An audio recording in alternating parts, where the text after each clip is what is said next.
Ассалаумағалейкум, қадірмен достар.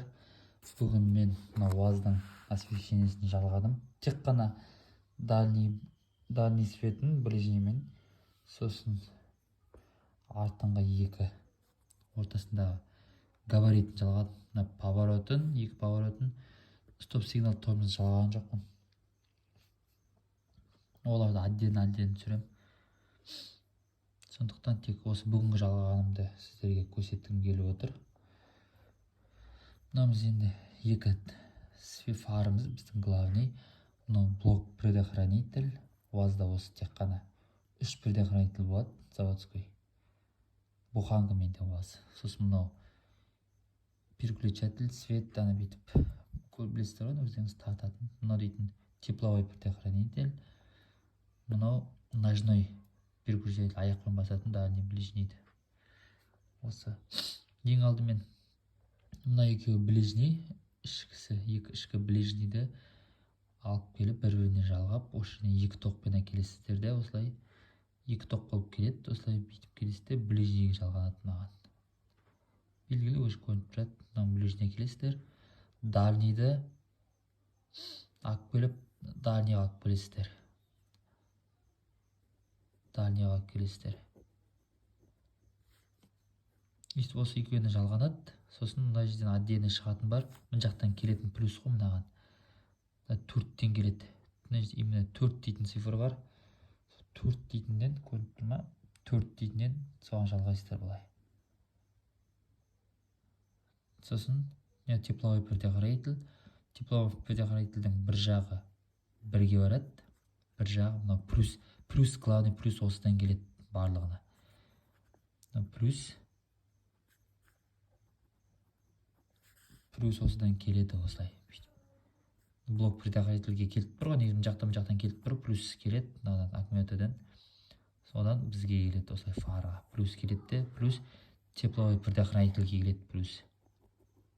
Сосын екінші жағы шығып, бірден мына переключатель светке плюс кіреді ғой. Плюс кіреді, одан сосын банағыдай 4-тен шығып ножнойға барады, ножнойдан фарға кетеді ғой. Мынаны басқанда ближний жағады, біреуі дальний жағады. Мен мынаның орнында реле салып жүрдім, бірақ реле салдым, мынау атып кете береді, сосын реле салып жүрдім. Енді оны релені қалай жалғау керек екен, оны қалай салады дейтін болсаңыздар, комментарияға реле деп жазып кетіңіздер. Егер көпшілік сұрап жатса, онда салып кетемін. Сосын артқы екі ортасында подфарнигін жалғап кеттім тек қана. Лампочкалері жоқ болды, сатып алу керек, сол үшін тек подфарнигін жалғап кеттім. Подфарнигін 3-тен аласыздар. 3-тен аласыздар, өйстіп тоқпен өйстіп алып келесіздер де, ортасындағысына. Өздеріңіз белгілі ғой, тексеріп қарасаңыздар, уже мынадан плюс келіп бір тигізіп қарасаңыздар, уже жаңада белгілі. Мына жағында да тоже солай, екеуін бір-біріне жалғап жібересіздер.